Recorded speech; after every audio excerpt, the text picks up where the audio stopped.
गुरुदेव के चरणों में बारंबार नमोस्तु नमोस्तु नमोस्तु। चुलक जी के चरणों में बारंबार इच्छामि इच्छामि इच्छामि।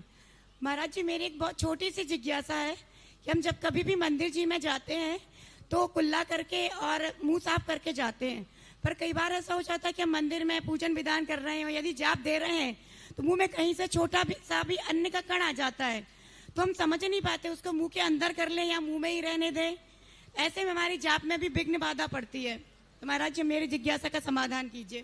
मुख के अंदर की वस्तु मुख के अंदर कर लेना चाहिए, क्योंकि बाहर निकालते ही वह अभक्ष की कोटि में आता है।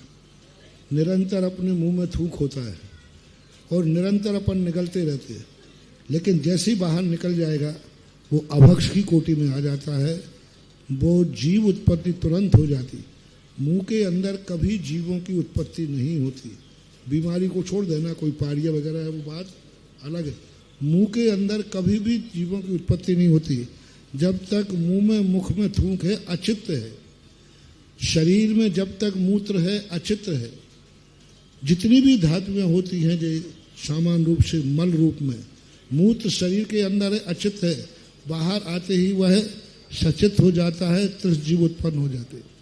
इसलिए कितना भी अपन थूक निकलते रहें तो वह दोष नहीं है, लेकिन बाहर निकलने के बाद फिर यदि उस थूक को लेते हैं तो महान महान दोष है, अवक्ष है।